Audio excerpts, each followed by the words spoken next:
اس بابرکت محفل اقدس کے فیوز و برکات جملہ منتظمین اور ہم سب حاضرین کو عطا فرمائے۔ یاد رکھیے کہ قرآن مجید فرقان حمید سے بڑی کوئی دلیل اللہ پاک نے ہم اہل ایمان کے لیے نازل نہیں فرمائی۔ حق کے جتنے بھی دلائل ہیں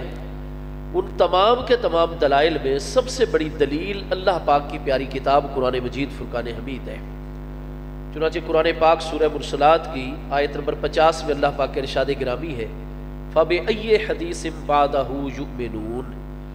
اللہ پاک ارشاد فرماتا ہے کہ جب میرے پیارے محبوب نبی علیہ السلام کے ذریعے قرآن مجید عالم دنیا میں جلوہ گر ہو چکا ہے،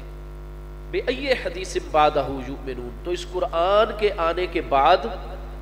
پھر کون سی ایسی بات رہ گئی ہے جس پر لوگ ایمان لائیں گے؟ مطلب یہ ہے کہ اس آیت بینہ میں اللہ پاک یہ چیز واضح فرما رہا ہے کہ قرآن پاک جب جلوہ گر ہو چکا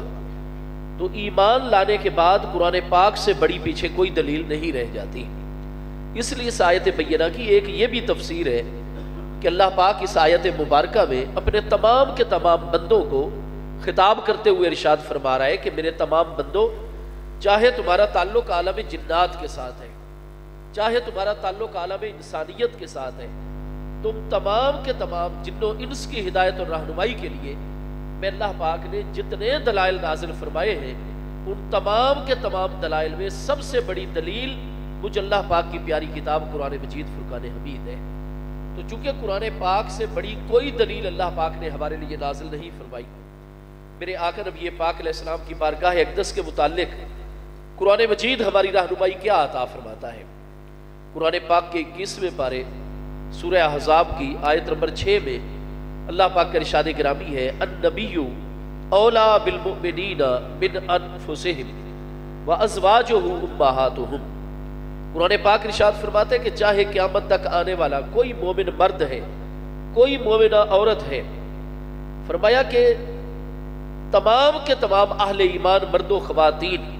ان میں سے کوئی بھی مومن اپنی جان اور اپنی ذات کا اتنا مالک اور حقدار نہیں ہے جتنا اس کی جان اس کی ذات کے مالک اور حقدار میرے پیارے محبوب نبی علیہ السلام ہے۔ یہ قرآن پاک کا فرمان گرامی ہے 21ویں پارے سورہ احزاب کی آیت نمبر 6 میں النبی اولا بالمؤمنین من انفسہم۔ نتیجہ یہ کہ ہم اپنے آپ کو بڑا مومن قرار دیں، آپ سمجھے کہ آپ بڑے مومن ہیں، میں اپنی جگہ یہ گمان کروں کہ میں بہت بڑا مومن ہوں، آپ مجھے بڑا اہل ایمان کہیں، میں آپ کو بڑا مومن اور مسلمان کہوں، لیکن یاد رکھیے کہ حقیقی سچا مومن وہی ہے کہ جب میزان پر قیامت کے دن بارگاہ خداوندی میں کھڑا ہو تو رب کریم قرار دے کہ یہ میرا مومن بندہ ہے، یہ میری مومنہ بندی ہے۔ لیکن اللہ پاک کس سے مومن قرار دیتا ہے؟ وہ قرآن پاک میں سورہ احزاب آیت 6 میں اللہ پاک نے دنیا میں ہی واضح فرما دیا کہ مجھ اللہ کی بارگاہ میں سچا مومن وہی ہوا کرتا ہے کہ اپنی جان اور اپنی ذات پر خود اپنا اتنا حق تسلیم نہ کرے جتنا میرے پیارے محبوب نبی علیہ السلام کا حق تسلیم کرے۔ اس لیے ہمیں اپنی جان سے بھی زیادہ عزیز ہے تو بارگاہ مصطفیٰ کریم علیہ السلام، ہمیں اپنے والدین سے زیادہ عزیز ہیں، اولاد سے، بہن بھائیوں سے، تمام کے تمام رشتہ داروں سے، جب تک مصطفیٰ کریم علیہ السلام کی ذات بابرکات زیادہ محبوب اور پیاری نہ ہو جائے اس وقت تک ہم صحیح مومن نہیں قرار پا سکتے۔ چنانچہ قرآن مجید فرقان حمید کے 28ویں پارے سورہ مبارکہ مجادلہ کی آخری آیت میں اللہ پاک کے ارشاد گرامی ہے لا تجد قوما یؤمنون باللہ والیوم الآخر یوادون من حاد اللہ ورسولہ ولو کانوا آباءہم او ابناءہم او اخوانہم او عشیرتہم۔ اللہ پاک نے ارشاد فرمایا اے میرے پیارے محبوب نبی علیہ السلام لا تجد قوما یؤمنون باللہ والیوم الآخر، کہ وہ لوگ جو حضرت سیدنا ابو بکر صدیق رضی اللہ تعالیٰ عنہ کی طرح اللہ اور قیامت کے دن پر سچا ایمان رکھتے ہیں، ان ایمان والوں کو ابھی کسی بھی حالت میں آپ نہیں پائیں گے کہ وہ اللہ اور اس کے پیارے رسول علیہ السلام کے مخالفت کرنے والوں سے تعلق رکھ رہے ہوں۔ وَلَوْ كَانُوا آبَاءَهُمْ، اللہ اور اس کے پیارے محبوب علیہ السلام کی مخالفت کرنے والے اگرچہ ان کے ماں اور باپ ہی کیوں نہ ہو، او ابناءہم، اللہ اور اس کے پیارے محبوب علیہ السلام کی مخالفت کرنے والے اگرچہ ان کے بیٹے اور بیٹیاں ہی کیوں نہ ہو، او اخوانہم، اللہ اور اس کے پیارے رسول علیہ السلام کی مخالفت کرنے والے اگرچہ ان کے بھائی اور بہنیں ہی کیوں نہ ہو، او عشیرتہم، اللہ اور اس کے محبوب کے مخالفین اگرچہ ان کے قریبی سے قریبی رشتہ دار ہی کیوں نہ ہو، فرمایا جو میرے پیارے صدیق اکبر کی طرح سچے مومن ہوں گے ہر رشتے کو عظمت مصطفیٰ علیہ السلام پر قربان کر دیں گے۔ یہ آیت بینہ جو 28ویں پارے سورہ مجادلہ کی آیت نمبر 22 آخری آیت میں نے تلاوت کی ہے، یہ مکی دور مبارک میں نازل ہوئی تھی اور حضرت سیدنا ابو بکر صدیق رضی اللہ عنہ کی شان مبارک میں نازل ہوئی تھی۔ حضرت ابو بکر صدیق رضی اللہ عنہ کے والد حضرت سیدنا ابو قحافہ عثمان بن عامر تیمی کرشی رضی اللہ عنہ یہ فتح مکہ کے موقع پر مشرف اسلام ہوئے تھے رمضان المبارک سن 8 ہجری کے اندر۔ ہجرت سے پہلے جب کہ وہ ابھی اسلام نہیں لائے تھے، ایک دن حضرت ابو بکر صدیق رضی اللہ عنہ کے سامنے والد صاحب موجود تھے۔ قبیلہ بنو تیم کے سردار تھے، بزرگ تھے، بہت بوڑھے ہو گئے تھے اور نابینا ہو گئے تھے۔ حضرت ابو بکر صدیق رضی اللہ عنہ کے ساتھ گفتگو کرتے ہوئے نہ چاہتے ہوئے اچانک ان کی زبان سے معاذ اللہ ثم معاذ اللہ محبوب کریم علیہ السلام کی بارگاہ اقدس کے متعلق کچھ سخت لفظ جاری ہو گیا، جیسے سلپ آف ٹنگ ہو جاتا ہے، زبان پھسل جاتی ہے، ورنہ وہ محبوب کریم علیہ السلام کے متعلق کبھی منفی بات نہیں کیا کرتے تھے، بلکہ ان کے سامنے جب ذکر ہوتا تھا حضرت ابو بکر صدیق کے والد کے سامنے تو وہ علل اعلان لوگوں کو آپ کی مخالفت سے منع کیا کرتے تھے اور بتایا کرتے تھے کہ فَإِنَّهُ مَن يَتَّبِعُ مُحَمَّدًا لَا يَضِلُّ وَلَا يَشْقَىٰ، کہ مصطفیٰ کریم علیہ السلام صادق و امین ذات بابرکات ہیں۔ اعلان نبوت سے پہلے کوئی ایک معاملہ بھی ایسا نہیں جس پر کسی قسم کا اعتراض ہو سکے، تو جو ان کی پیروی کرے گا نہ کبھی گمراہ ہوگا نہ کبھی شقاوت اس کے اندر آئے گی، وہ سعادت مند ہو جائے گا۔ لیکن حضرت ابو بکر صدیق جب سے اسلام لائے، چونکہ سارا وقت اسلام کے لیے اور محبوب علیہ السلام کے لیے خرچ کر رہے تھے، اپنا روپیہ پیسہ سارا کا سارا اسلام پر اور محبوب کریم علیہ السلام کی بارگاہ میں خرچ کر رہے تھے، حضرت ابو بکر صدیق رضی اللہ عنہ نے اتنا مال و دولت خرچ کیا ہے کہ صحیح بخاری شریف پہلی جلد صفحہ 518 کتاب المناقب میں حدیث صحیح ہے کہ میرے آقا کریم علیہ السلام نے فرمایا اِنَّا مِنْ أَمَنِّ النَّاسِ عَلِيَّ فِي صُحْبَتِهِ وَمَالِهِ ابا بکر۔ جب ہمارے پیارے آقا کریم علیہ السلام کا وصال اقدس ہوا پیر کی دوپہر 1 یا 2 ربیع الاول شریف سن 11 ہجری میں، محبوب کریم علیہ السلام کے پیارے صحابہ کرام کی تعداد اس وقت 1,14,000 سے لے کر 1,40,000 تک کتابوں کے اندر بیان کی گئی ہے، لیکن اتنی بڑی جماعت میں محبوب کریم علیہ السلام نے فرمایا کہ اِنَّا مِنْ أَمَنِّ النَّاسِ عَلِيَّ، اپنی ذات کے اعتبار سے، اپنے مال کے اعتبار سے میری سب سے بڑی خدمت کرنے والی میری کوئی غلام ہستی ہے تو بے شک میرے پیارے ابو بکر صدیق ہیں۔ تو چونکہ اپنا سارے کا سارا مال کبھی حضرت بلال حبشی رضی اللہ عنہ کو آزاد کروا کے منہ مانگی قیمت دے کر خرید کر محبوب کے قدموں پہ آزاد کر رہے ہیں، کبھی حضرت عامر ابن فہیرہ رضی اللہ عنہ غلام کو، اس طرح کوئی 22 غلام ہیں، 7 غلاموں پر تو اتفاق ہے کتابوں کے اندر جو حضرت صدیق اکبر نے خرید کر اللہ کے راستے میں آزاد کیے محبوب کے قدموں پر، بے انتہا مال و دولت۔ 2 مرتبہ حضرت صدیق اکبر نے اسلام کی خاطر اپنے گھر کا سب کچھ حتیٰ کہ اپنے دیواروں پر بھی ہاتھ پھیرے کہ کوئی سوئی بھی پیچھے نہ رہ جائے، اپنا لباس تک اللہ کے راستے میں صدقہ کر دیا اور خود بوری اور ٹاٹ کا لباس پہن کر بارگاہ مصطفیٰ علیہ السلام میں حاضر ہو گئے۔ تو حضرت سیدنا ابو بکر صدیق رضی اللہ عنہ چونکہ اپنا سارا وقت، اپنا روپیہ پیسہ اور لوگوں سے ملاقات، جا کر تبلیغ کرتے، لوگوں کو دلائل دیتے، قائل کرتے، یہاں تک کہ اس بات پر بھی کتابوں میں اتفاق ہے کہ میرے پیارے مصطفیٰ کریم علیہ السلام کے جتنے پیارے صحابہ کرام ایمان لائے فتح مکہ سے پہلے، ہر 10 صحابہ کرام میں سے 9 صحابہ کرام حضرت ابو بکر صدیق کی محنت اور تبلیغ سے اسلام لائے ہیں۔ اتنا بڑا کام اور محنت ہے حضرت ابو بکر صدیق کی۔ تو نابینا والد نے سمجھا کہ حضرت ابو بکر صدیق چونکہ سارا معاملہ اسلام اور غلامی مصطفیٰ علیہ السلام میں ہے، نہ گھر وقت دے پاتے، نہ تجارت اور کاروبار کو صحیح ٹائم دے سکتے، نہ قبیلے کے معاملات کو پوری توجہ کے ساتھ چلا سکتے، لہٰذا وہ چاہتے تھے کہ آج میرا بیٹا ابو بکر گھر میں آئے گا، میں انہیں سمجھاؤں گا۔ وہ اسی قبیلے کے حوالے سے، گھر اور کاروبار کے حوالے سے سمجھانا چاہ رہے تھے، لیکن بہت زیادہ بوڑھے ہو چکے تھے، نابینا تھے، تکلیف کے عالم میں تھے، نہ چاہتے ہوئے بھی اچانک معاذ اللہ ہمارے پیارے آقا کریم علیہ السلام کی بارگاہ اقدس کے متعلق کوئی سخت کلمہ اچانک زبان سے نکل گیا. حضرت صدیق اکبر نے یہ نہیں دیکھا یہ میرا والد ہے، سردار قبیلہ اور ضعیف ہے، بوڑھا ہے، بلکہ آپ کھڑے ہو گئے محبت مصطفیٰ علیہ السلام کے اس مقام پر. حضرت صدیق اکبر فائز ہیں کہ زوردار ایک زناٹے دار تھپڑ اپنے باپ کے چہرے پر رسید کر دیا.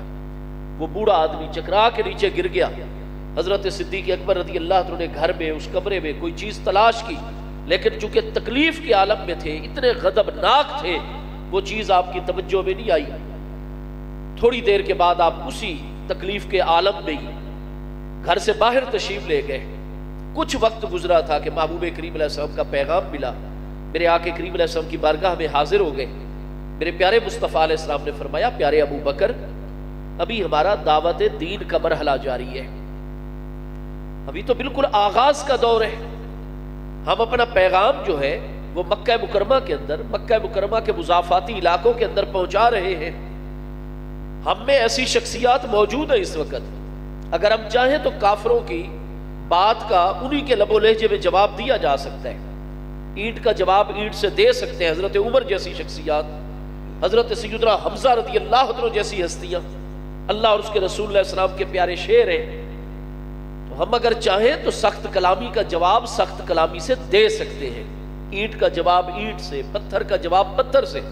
لیکن پیارے ابو بکر، ہمارا ابھی ابتدائی مرحلہ ہے. اگر ہم سختی کریں گے،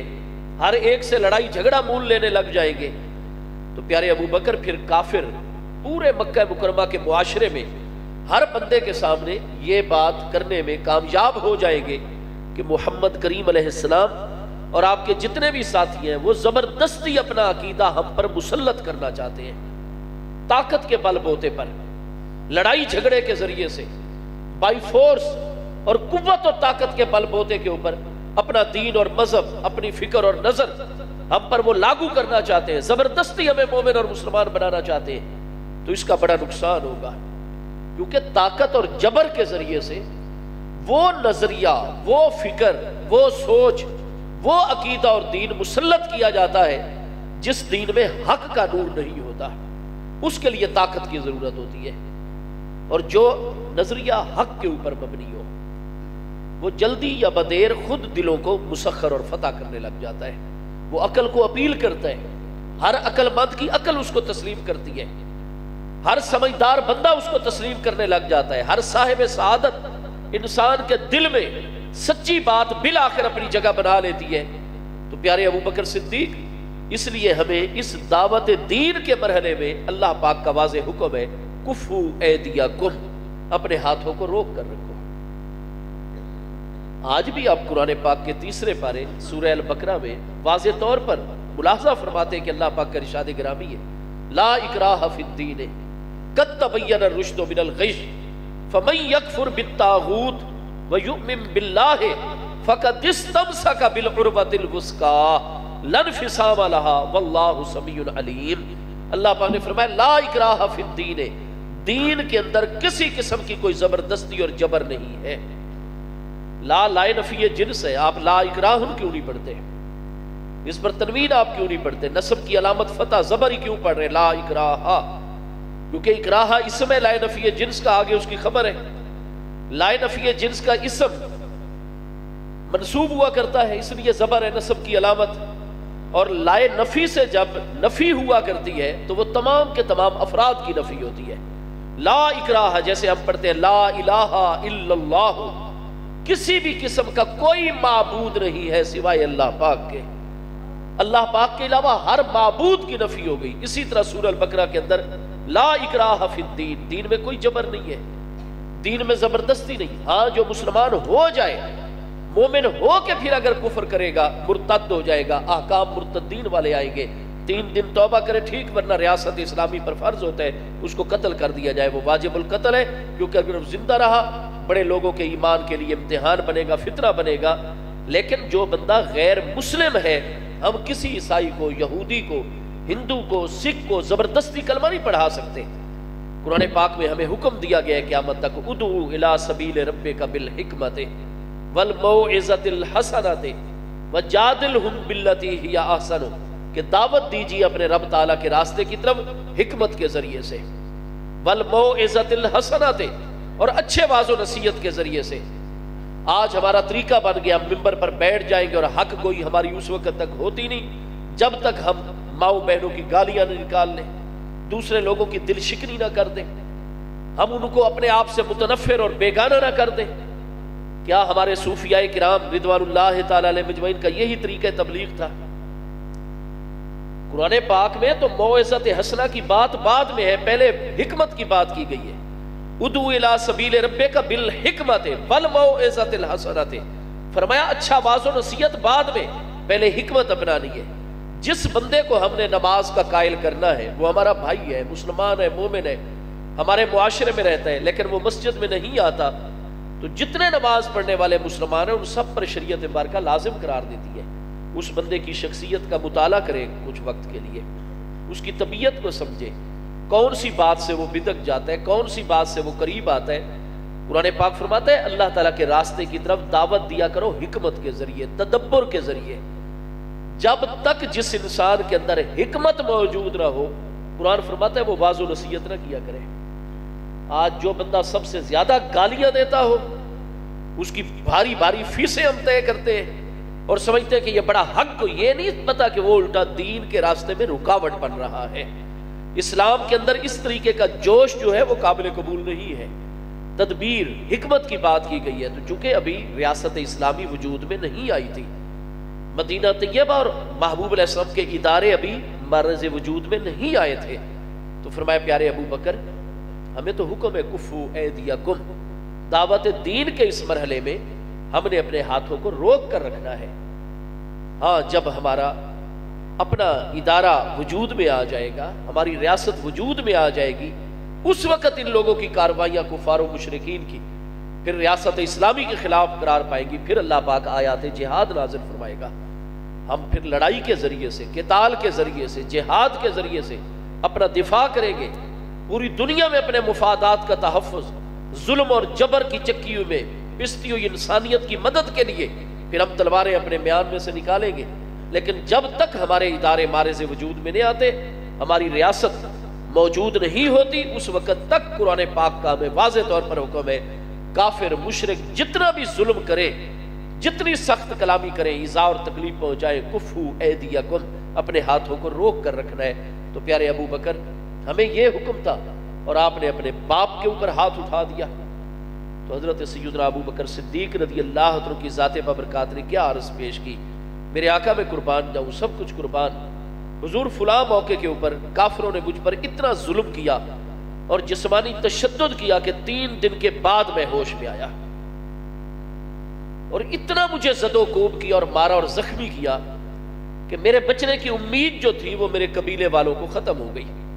تو بنو تیم قبیلے کے میرے سارے جوان جمع ہوئے، مسلح ہو کر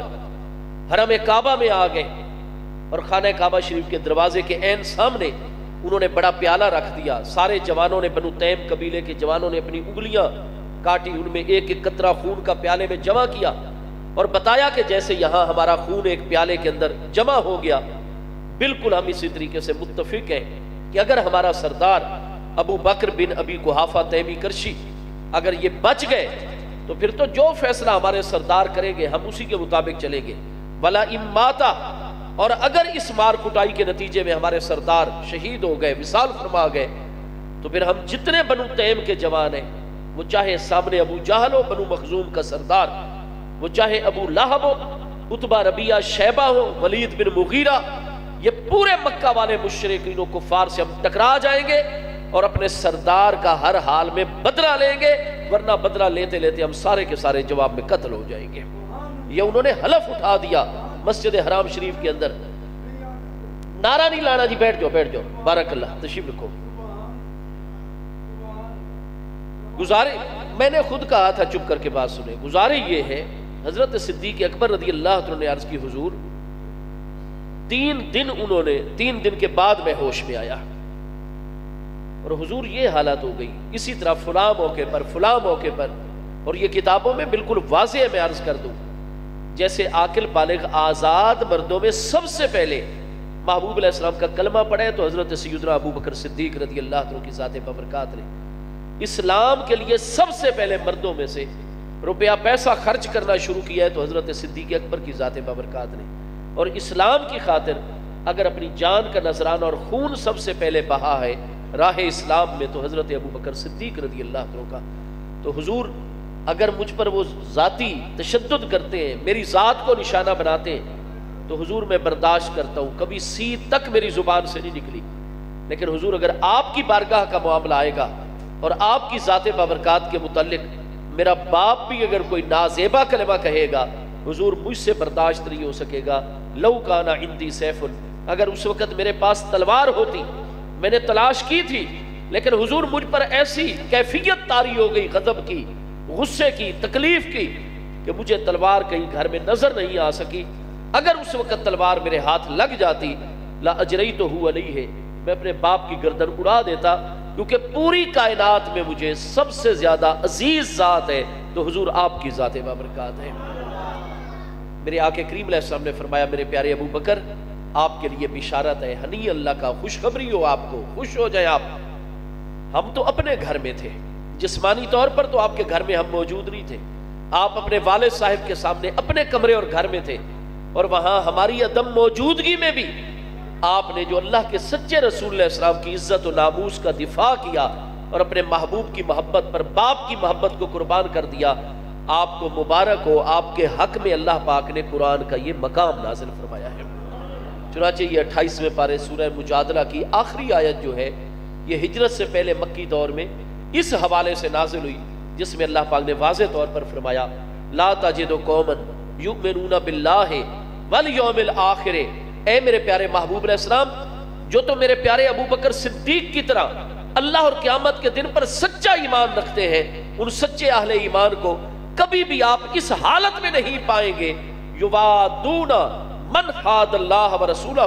کہ وہ اللہ اور اس کے رسول علیہ السلام کے مخالفین سے کبھی بھی مودت محبت کا تعلق رکھ رہے ہوں، لو کانوا آباءہم، اللہ اور اس کے محبوب کی مخالفت کرنے والے اگرچہ ان کے ماں اور باپ ہی کیوں نہ ہو، او ابناءہم، اللہ اور اس کے محبوب علیہ السلام کی مخالفت کرنے والے اگرچہ ان کے بیٹے اور بیٹیاں ہی کیوں نہ ہو، او اخوانہم، اللہ اور اس کے محبوب علیہ السلام کی مخالفت کرنے والے اگرچہ ان کے بھائی اور بہنیں کیوں نہ ہو، او عشیرتہم، اللہ اور اس کے محبوب کی مخالفت کرنے والے اگرچہ ان کے قریبی سے قریبی رشتہ داری کیوں نہ ہو۔ قرآن فرماتا ہے جو حضرت صدیق اکبر کی طرح سچے اہل ایمان ہیں وہ ہر رشتے اور ناطے کو محبت محبوب پر ہر وقت قربان کرنے کا عملی جذبہ رکھتے ہیں۔ قرآن پاک سے بڑی چکے ہم اہل ایمان کے لیے کوئی دلیل نہیں۔ قرآن پاک کی جو پہلی آیت ہم نے پڑھی تھی 21ویں پارے سورہ احزاب آیت نمبر 6 النبی اولا بالمؤمنین من انفسہم، اس آیت میں بتایا گیا ہمارا اپنی جان اور ذات پر اتنا حق نہیں جتنا محبوب علیہ السلام کا ہمارے اوپر حق ہے۔ ہمیں جان سے زیادہ عزیز ہیں تو بارگاہ مصطفیٰ علیہ السلام، والدین کے مقابلے میں، اولاد کے مقابلے میں، بہن بھائی قریبی سے قریبی رشتہ داروں کے مقابلے میں اگر ہمیں سب سے زیادہ عزیز ذات ہے تو وہ محبوب کی ذات ہے، اور یہ کوئی جذباتی معاملہ نہیں، کیونکہ یہاں بھی لا تجد قوما یؤمنون باللہ والیوم الآخر، اور سورہ احزاب آیت 6 میں بھی النبی اولا بالمؤمنین، وہاں بھی ایمان کی بات، یہاں بھی ایمان کی بات، لہٰذا یہ محض ہم محبوب کی بارگاہ اقدس کا معاملہ آئے تو ہم لوگ یہ محض صرف کوئی جذبات کا معاملہ نہیں ہوتا، یہ ہمارے ایمان کا تقاضا ہے، اور یہ اللہ کی وحی جلی قرآن پاک جس سے بڑی کوئی دلیل حق نہیں، اس سب سے بڑی دلیل قرآن پاک میں ہمیں رہنمائی دی گئی کہ اللہ کی بارگاہ میں ہم صحیح مومن قرار ہی اس وقت پاتے ہیں جب اپنی جان اور پوری کائنات سے زیادہ محبت مصطفیٰ علیہ السلام کی بارگاہ اقدس سے ہو جاتی ہے۔ محبوب کریم علیہ السلام کی بارگاہ کا حق ہمارے اوپر کتنا ہے؟ ہمیں اللہ پاک نے اپنی عبادت اپنے قرب کے لیے پیدا فرمایا ہے۔ خود قرآن پاک 26ویں 27ویں پارے میں سورہ الذاریات موجود ہے، جس میں واضح طور پر اللہ پاک کا ارشاد گرامی ہے ما خلقت الجن والانس الا لیعبدونی، اللہ پاک فرماتا ہے میں نے تمام کے تمام جنات اور تمام کے تمام انسانوں کو اپنی عبادت کے لیے، اپنے قرب کے لیے، اپنی معرفت، اپنی بارگاہ کے لیے پیدا کیا۔ لیکن یاد رکھیے اللہ پاک نے ہمیں اپنی عبادت و معرفت کے لیے پیدا کیا، لیکن ساتھ ہی قرآن پاک یہ واضح فرما دیتا ہے کہ مصطفیٰ علیہ السلام کا حق کتنا ہے اہل ایمان کے اوپر، کہ ہم فرض نماز میں ہوں. ہمیں تو پیدا ہی اللہ پاک نے اپنی عبادت کے لیے کیا، لیکن اگر ہم اللہ کی عبادت میں ہوں، نماز میں ہوں، نماز سے بڑی کوئی جسمانی عبادت نہیں ہے. اللہ کی بارگاہ میں سب سے بڑی حاضری ہے تو وہ نماز ہے، سب سے بڑی جسمانی عبادت ہے وہ نماز ہے. بخاری شریف میں موجود ہے من ترک صلاۃ متعمدا فقد کفر، جس نے ایک وقت کی نماز بغیر کسی عذر شرعی کے محض اپنی ذاتی سستی کی وجہ سے چھوڑ دی، اس نے اہل ایمان والا نہیں، فقد کفر، اس نے کافروں والا کام کیا. مسلم شریف کتاب الصلاۃ پہلی جلد میں حدیث صحیح ہے، میرے آقا کریم علیہ السلام نے فرمایا بین العبد والکفر فرق الصلاۃ، بندہ مومن اور کفر کے درمیان فرق کرنے والی چیز نماز ہے. تو نماز جو ہے وہ اہم ترین عبادت ہے. کیا کسی اور چیز کا حکم اور مختلف حوالوں سے ذکر اتنی مرتبہ قرآن پاک میں ہے جتنی مرتبہ نماز کا ہے؟ آپ الحمد سے لے کر والناس تک قرآن پاک ملاحظہ فرمائے، کم از کم بھی کوئی 250 مرتبہ قرآن مجید فرقان حمید کے اندر نماز کا جو ہے وہ ذکر فرمایا گیا مختلف حوالوں کے ساتھ. اس لیے جب حضرت سیدنا صدیق اکبر رضی اللہ عنہ کے حوالے سے مشورے کا موقع آیا تو حضرت امیر المومنین مولا المسلمین خاتم الخلفاء امام الاولیاء سیدنا مولا مرتضی شاہ خدا شیر مشکل کشا کرم اللہ تعالی وجہ الکریم، آپ نے کیا فرمایا؟ آپ طبقات ابن سعد میں ملاحظہ فرمائیے،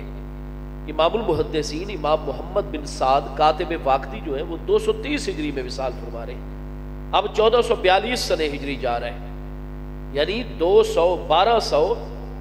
اور 12 سال ہی ان کی وفات کو اس وقت تک ہو چکے ہیں. امام بخاری کا وصال 256 ہجری میں، امام محمد بن سعد جن کی طبقات کبریٰ ہے طبقات ابن سعد، وہ امام بخاری سے بھی 26 سال پہلے وصال فرما رہے ہیں. بخاری اور مسلم سے بھی پہلے مرتب ہونے والی کتاب طبقات ابن سعد میں صحیح سند کے ساتھ موجود ہے. 8 جلدوں میں یہ کتاب ہمارے پاس موجود ہے. حضور سیدنا پیر سیال لجپال غریب نواز قدس سر العزیز کے آستان عالیہ پر دربار شریف کی جو لائبریری ہے اس میں بھی مکمل یہ کتاب موجود ہے. مجھ فقیر کی لائبریری میں خانے وال میں یہ کتاب موجود ہے، جب چاہیں آپ دیکھ سکتے ہیں. صحیح اسناد کے ساتھ موجود ہے کہ جب جمعہ حضرت ابوبکر صدیق رضی اللہ عنہ نے پڑھا دیا، ایک تو بیعت اچانک ہو گئی تھی سقیفہ بنی ساعدہ کے اندر انصار کے ہاں، وہاں مہاجرین میں سے صرف حضرت سیدنا عمر اور سیدنا ابو عبیدہ ابن الجراح رضی اللہ عنہ کی ہستیاں تھیں. اور پھر جب جمعہ کا موقع آیا اور جمعہ کے بعد حضرت ابوبکر صدیق نے فرمایا کہ محبوب علیہ السلام کے وصال اقدس والے دن پیر والے دن وہ اچانک صورتحال ایسی بن گئی، لیکن میں اپنی بیعت کا کلادہ اور پٹا آپ لوگوں کے گلوں سے اتارتا ہوں. آپ لوگوں کو پورا اختیار ہے، اسلامی نظام امرہم شورا بینہم شورائی نظام ہے، لہٰذا جس پر آپ متفق ہو جائیں گے اصحاب حل و عقد میں ابو بکر بھی اسی پر متفق ہوگا. جب حضور سیدنا امیر المومنین مولا کائنات کرم اللہ تعالی وجہ الکریم کی ذات بابرکات کی طرف دیکھا گیا تو حضرت مولا کائنات نے کیا استدلال فرمایا؟ حضرت مولا کائنات کرم اللہ تعالی وجہ الکریم ویسے بھی ان کا عقیدہ ہے وہ تمام انبیاء کرام علیہ السلام کے بعد روئے زمین پر افضل ترین ہستی مانتے ہیں تو حضرت سیدنا ابو بکر صدیق رضی اللہ عنہ کی ذات بابرکات کو مانتے ہیں. بخاری شریف کی پہلی جلد صفحہ 518 کتاب المناقب میں حضور امیر المومنین مولا کائنات کرم اللہ تعالی وجہ الکریم کے 18 فرزندوں میں سے جو چوتھے پیارے فرزند ہیں سیدنا محمد بن علی محمد بن حنفیہ رضی اللہ عنہ جن کو کہا جاتا ہے، آپ سے صحیح سند کے ساتھ حدیث بخاری شریف اور کئی کتابوں میں موجود ہے. آپ فرماتے ہیں کہ میں نے کچھ لوگوں کی زبان سے جو کہ ایران اور مصر سے تعلق رکھتے تھے اور حضور مولا کائنات کی افواج میں تھے، میں ان کے خیمے میں گیا، انہوں نے مجھے بلایا اپنے ہاں، دعوت کی، میں نے ان کی کچھ باتیں سنی جس کی وجہ سے مجھے پریشانی لاحق ہو گئی اور میں ان سے فارغ ہو کر فوراً سیدھا امیر المومنین اپنے پیارے ابا جان حضور مولا کائنات کرم اللہ تعالی وجہ الکریم کے خیمے میں پہنچا اور عرض کی حضور میں بڑا پریشان ہوں، میرے پاس ایک سوال ہے، جو جواب اس کا آپ عطا فرمائیں گے میں اسی کو ہی ہمیشہ حرز جاں بنا کے رکھوں گا. حضور مولا کائنات کرم اللہ تعالی وجہ الکریم کی ذات بابرکات آپ اپنے پیارے بچوں پر بہت شفیق اور مہربان. فرمایا میرے بیٹے فرزند، میرے بیٹے محمد، بتائیے کیا معاملہ ہے؟ عرض کی حضور میرا سوال یہ ہے کہ من ہوا خیر الناس بعد رسول اللہ صلی اللہ تعالی علیہ وآلہ وسلم، تمام کے تمام رسولان اعظام علیہ السلام کے بعد افضل ترین ہستی کون ہے؟ قال ابو بکر، حضور مولا کائنات نے جواب دیا میرے بیٹے محمد، مجھ علی بن ابی طالب کا واضح عقیدہ ہے کہ انبیاء کرام رسولان اعظام علیہ السلام کے بعد افضل ترین ہستی ہیں تو حضرت سیدنا ابو بکر صدیق رضی اللہ عنہ کی ذات ببرکات ہے۔ قال قلت صبح، سیدنا محمد تابعی فرماتے ہیں حضور مولا کائنات کے چوتھے فرزند، حضور مجھے سمجھ آ گئی پہلا درجہ حضرت سیدنا ابو بکر صدیق رضی اللہ عنہ کی ذات بابرکات کا آپ کے عقیدے کے مطابق۔ ثم حضرت ابو بکر کے بعد افضل ترین ہستی کون ہے؟ قال عمر، فرمایا حضرت صدیق اکبر کے بعد کائنات میں افضل ترین ہستی ہے تو حضرت سیدنا عمر رضی اللہ عنہ کی ذات بابرکات ہے۔ حضرت مولا کائنات کی طرف جب دیکھا گیا مجلس مشاورت میں تو حضور مولا کائنات نے ارشاد فرمایا کہ جس دین کے اندر نماز نہ ہو وہ دین بھی بلا کوئی دین ہے، کیونکہ حضرت آدم علیہ السلام سے لے کر محبوب کریم علیہ السلام کی ذات بابرکات تک جتنے انبیاء کرام علیہ السلام رسولان اعظام علیہ السلام تشریف لائے، تمام انبیاء کرام کی تشریف آوری کا مقصد ہے بندے کا تعلق اپنے خالق کریم کے ساتھ مضبوطی کے ساتھ قائم کر دینا۔ بندے کا تعلق اللہ پاک سے جوڑنے کے لیے ہی تمام کتابیں نازل ہوئی ہیں، تمام صحیفے نازل ہوئے، وحی مبارکہ نازل ہوئی ہے، انبیاء کرام علیہ السلام تشریف لائے ہیں۔ تو فرمایا نماز یہی تو ہے، اللہ کی بارگاہ میں حاضری کا نام ہی تو نماز ہے۔ اگر آپ کسی بندے سے محبت کا تعلق کا دعویٰ کریں اور وہ آپ کو فون کرے کہ میں سورج نکلنے سے پہلے آپ سے 10 منٹ ملاقات کرنا چاہتا ہوں، بڑا ضروری معاملہ ہے، اور آپ آگے سے کہیں نہیں جناب مجھے آپ سے محبت بڑی ہے، میں آپ کی ہر اچھائی کو مانتا ہوں، آپ کے بڑے احسانات ہیں مجھ پر، آپ سے مجھے محبت بھی بڑی ہے، بڑا تعلق ہے، لیکن نہیں میرے یہ آرام کرنے کا وقت ہے، میں اس کا سویا کرتا ہوں، میں سورج نکلنے سے پہلے نہیں مل سکتا۔ چلو بھائی ٹھیک ہے،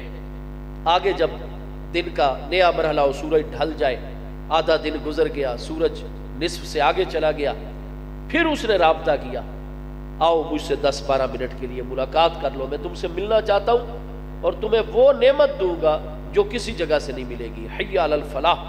سب سے بڑی کامیابی کی طرف آؤ۔ اذان میں ہمیں بلایا جاتا ہے، مسجد میں سب سے بڑی کامیابی ہمیں ملتی ہے، سب سے بڑی فلاح دنیا آخرت قبر حشر کی ہے تو اللہ کی بارگاہ میں سجدہ کرنے سے ملتی ہے، اور ہم آگے جواب دیں نہیں جی یہ میرا دوپہر کا ٹائم ہے، کاروبار کا ٹائم ہے، یہ تو میں فصلوں میں پانی لگا رہا ہوں، ٹریکٹر چلا رہا ہوں، میرے آفس اور دفتر کی جوائننگ کا ٹائم ہے، میں اس وقت نہیں آ سکتا۔ پھر جب سپہر کا ٹائم ہو جائے، دن کا چوتھا مرحلہ آخری شروع ہو جائے، پھر وہ بلاوا ہے کہ آؤ مجھ سے 5 منٹ کے لیے ملاقات، پھر ہم کہیں جی اس وقت تو ہماری ساری کلیکشن کا ٹائم ہے، سارے معاملات کو ہم جمع کر رہے ہیں، اس وقت بھی نہیں آ سکتے۔ پھر جب سورج غروب ہو گیا، رات کا ابتدائی حصہ شروع ہو گیا، پھر بلاوا آئے چند منٹ کے لیے ملاقات کر جو ہم کہیں نہیں یہ تو ہمارے کھانا کھانے کا ٹائم ہے، والدین اور جناب بچوں کے ساتھ ملنے کا ٹائم ہے، اور جب سونے کا وقت آنے لگے تو اس سے پہلے پھر بلاوا آئے تم مجھ سے محبت کے دعوے دار ہو، میری بڑی احسان اور نیکیاں اور نعمتیں ہیں آپ پر، آپ ہر چیز کا اقرار کرتے ہو، تو آؤ سونے سے پہلے چند منٹ ملاقات۔ لیکن ہم کہیں نہیں یہ ہمارے خبر نامہ دیکھنے کا ٹائم ہے، آرام کا ٹائم ہو گیا، ہم اس وقت نہیں آ سکتے۔ ایک دن بھی 5 مرتبہ 24 گھنٹوں میں ہمیں بلایا جائے، دوسری مرتبہ بھی، تیسری مرتبہ بھی، جتنا بھی پکا ہمارا تعلق ہو، بالآخر وہ ہمارا دوست کیا کہے گا میں یومیہ اس کو 5 مرتبہ بلاتا ہوں اور یہ کوئی نہ کوئی عذر پیش کر دیتا ہے، مجھے بتائیے کیا وہ محبت والا تعلق اور رشتہ قائم رہ سکے گا؟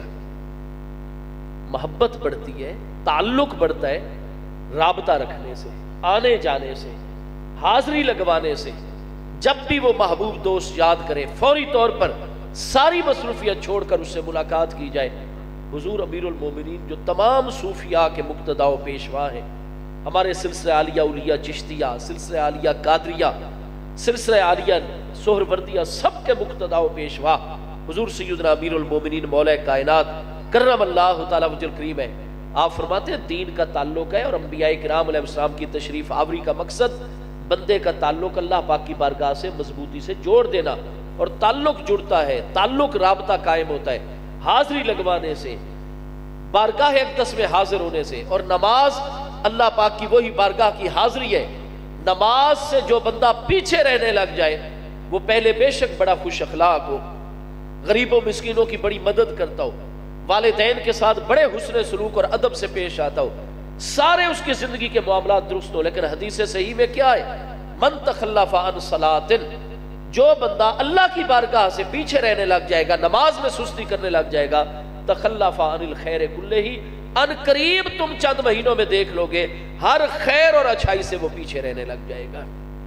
ساری فلاح، کامیابی، نور، قبولیت سب کچھ ملتا ہے نماز کے معاملے میں۔ اسی لیے قیامت کے دن جب اللہ کی بارگاہ میں حاضری ہوگی، سنن ابی داود میں حدیث صحیح ہے اور مسند احمد میں، کہ جب اللہ کے حقوق کا دفتر کھلے گا تو اول ما یحاسب بہ العبد یوم القیامت الصلاۃ، قیامت والے دن جس چیز کے متعلق سب سے پہلے پوچھا جائے گا اور حساب کتاب کیا جائے گا وہ نماز والا معاملہ ہے۔ تو میرے دوستو آپ سمجھ گئے، حضور مولا کائنات نے اس لیے فرمایا کہ جس دین میں نماز نہ ہو وہ دین بھی بلا کوئی دین ہے، اور فرمایا ہم سب موجود تھے اور ہم سب کی موجودگی میں محبوب کریم علیہ السلام نے ہمارے دین کے لیے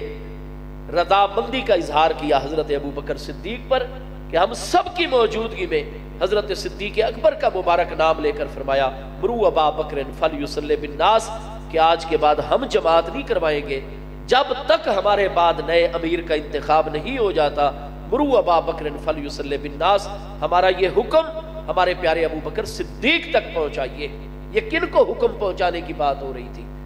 کیونکہ محبوب علیہ السلام نے تکلیف کے عالم میں دنیا کا آخری جمعہ پڑھایا تھا، اور اس کے بعد محبوب علیہ السلام اپنے در دولت پر تشریف لائے۔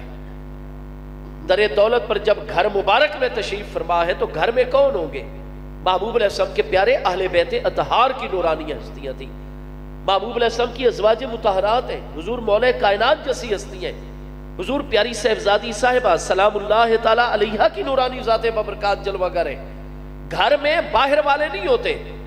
گھر باہر تو آپ نے جمعہ پڑھایا ہے، سب سے ملاقات ہو گئی ہے، غلاموں نے زیارت کر لی ہے، آپ خود ہی تو بتاتے ہیں کہ ایک ہستیاں گھر والے، ایک ہستیاں در والے، تو در اور دروازے والی ہستیاں تو مسجد شریف اور باہر رہ گئی۔ اب جب محبوب علیہ السلام جمعے کے بعد سب سے مل کر گھر مبارک میں جلوہ گر ہو گئے، تو گھر میں تو گھر والے اہل بیت اطہار ہیں۔ فرمایا مرو ابا بکر، میرے پیارے اہل بیت اطہار،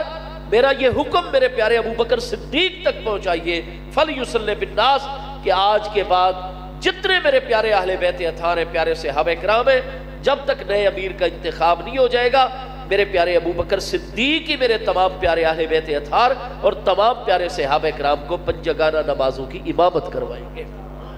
تو حضور مولا کائنات نے استدلال فرمایا اور دلیل پکڑی کہ دین تو نماز کے بغیر کوئی حیثیت رکھتا ہی نہیں، جس دین میں نماز نہ ہو وہ دین بھی بلا کوئی دین ہے، اور اس دین کی امامت اور اس معاملے کے لیے محبوب علیہ السلام ہمارے دین کے لیے راضی ہیں۔ تو حضرت ابو بکر صدیق پر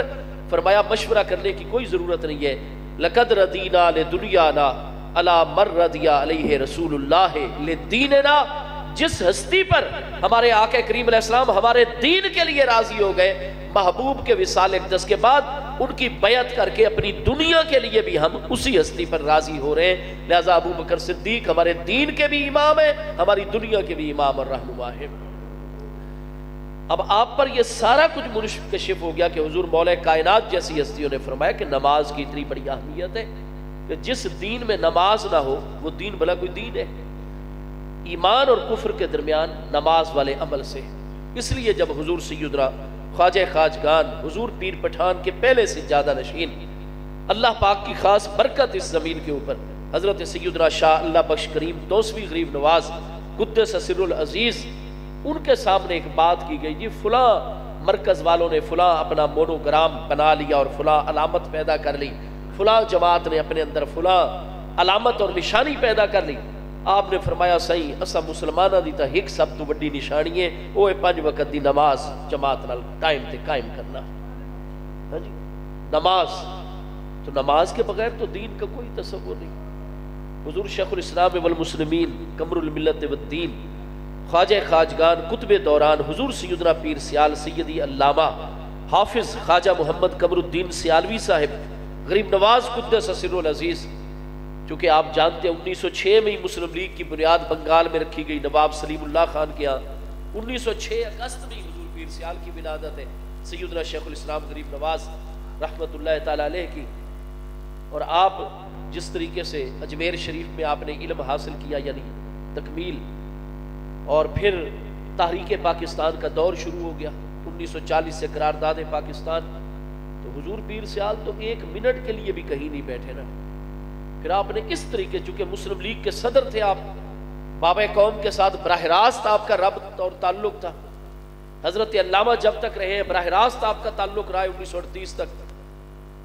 اب یہ ہے کہ وہ تحریک پاکستان کی مصروفیات، پھر آپ دیکھتے ہیں فوری طور پر جہاد کشمیر آ گیا اسی سال۔ ہمارے جو اس وقت کے چیف آف آرمی سٹاف تھے، تو وہ چونکہ مشترکہ طور پر معاملہ تھا، بابا قوم نے بطور گورنر جنرل حکم دیا جہاد کا، لیکن وہ انگریز چیف آف آرمی سٹاف تھا، اس نے جناب آرڈر نہیں مانا۔ بابا قوم نے فوری طور پر، جناب آپ فرماتے تھے کہ ہمارے جو پٹھان ہیں یہ بازو شمشیر زن ہے پاکستان کا، آپ نے فوراً اپنے بندے دوڑائے۔ حضور شیخ الاسلام غریب نواز سے رابطہ ہوا۔ آپ جانتے ہوں گے کہ حضور پیر سیال آپ باقاعدہ اس چیز کی مشق کرتے تھے، اتنا تیز نشانہ اور پرفیکٹ نشانہ تھا حضور پیر سیال کا کہ نواب آف کالا باغ، نواب امیر محمد خان صاحب کے فرزند جناب نواب مظفر علی خان صاحب، نواب آف کالا باغ، ان کی حضور پیر سیال سے جب ملاقات ہوئی تو انہوں نے کہا کہ حضور خواجہ صاحب، یہ حضور شیخ الاسلام غریب نواز کی بات ہو رہی ہے کہ مجھے خبریں پہنچی ہیں کہ آپ کا نشانہ بڑا تیز ہے۔ آپ نے فرمایا مقابلہ کرنا ہے ملک صاحب تو آ جائے، مقابلہ کرتے ہیں۔ تو وہ درخت کے ساتھ ایک اینٹ کا ٹکڑا جو ہے وہ باندھا گیا، اور اس کو باقاعدہ رسی کے ساتھ باندھ کے لٹکا دیا گیا، اور اس کو حرکت دی گئی ایک لکڑی کے ذریعے سے، وہ ہل رہا ہے۔ نواب صاحب نے 3 مرتبہ نشانہ لگایا، نہیں لگا۔ حضور خواجہ محمد قمر الدین سیالوی صاحب غریب نواز نے بندوق سے پہلی مرتبہ نشانہ لگا کر اینٹ توڑ ڈالی۔ اتنا